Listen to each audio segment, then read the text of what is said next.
she's so fine. Hell of a ride, blows my mind. Hell of a ride, lights my day.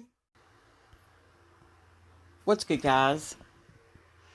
Unfortunately, there's a gruesome story coming out of Canada via the BBC News.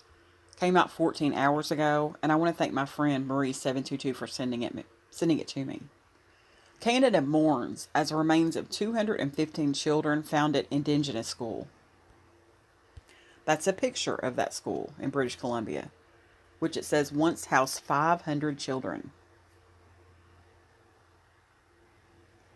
A mass grave containing the remains of 215 children has been found in Canada at a former residential school set up to assimilate Indigenous people. The children were students at the Kamloops Indian Residential School in British Columbia that closed in 1978. The discovery was announced on Thursday by the chief of the Kamloops Secwepemc First Nation.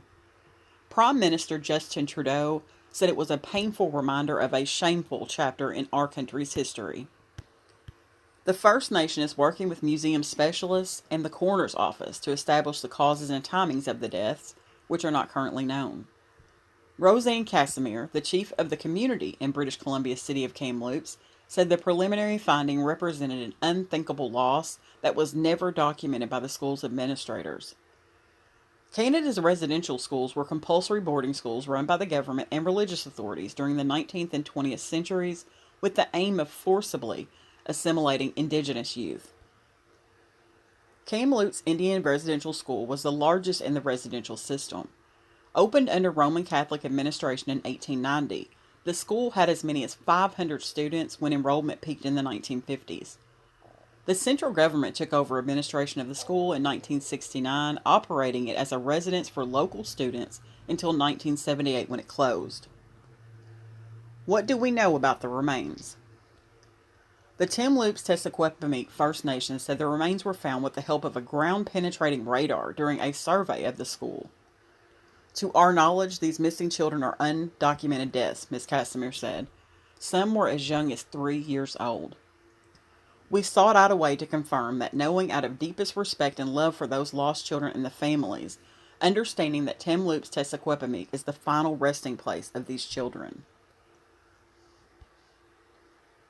The tribe said it had reached out to the home communities whose children attended the school. They expected to have preliminary findings by mid-June. British Columbia's chief coroner, Lisa Lapointe, told Canadian broadcaster CBC, "We are early in the process of gathering information." What reaction has there been? The reaction has been one of shock, grief, and contrition. The news that remains were found at the former Kamloops residential school breaks my heart, Mr. Trudeau wrote in a tweet. And that's a picture of his actual tweet.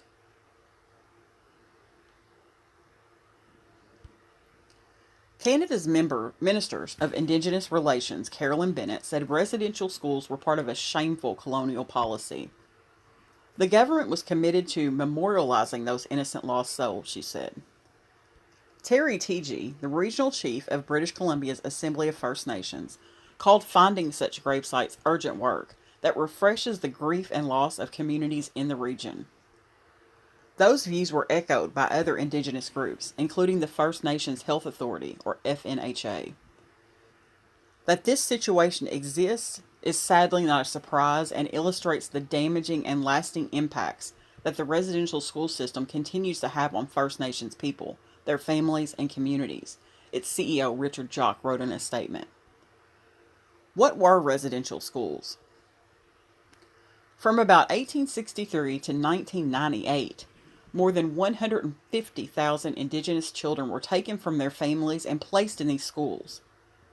The children were often not allowed to speak their language or to practice their culture, and many were mistreated and abused. A commission launched in 2008 to document the impacts of this system found that large numbers of Indigenous children never returned to their home communities. The landmark Truth and Reconciliation report, released in 2015, said the policy amounted to cultural genocide. In 2008, the Canadian government formally apologized for this system. The Missing Children Project documents the deaths and the burial places of children who died while attending these schools. To date, more than 4,100 children who died while attending a residential school have been identified, it says. This is such a sad story. It really is cultural genocide. I do have Native American that runs through my veins. And these residential schools were just horrors. And to even think that the administrators of these facilities didn't even document that these children were gone. It's so sad. It is so sad. It's like their life didn't even matter. So I'm going to end this story on that note, but I definitely wanted to bring this to my channel. Thanks, guys.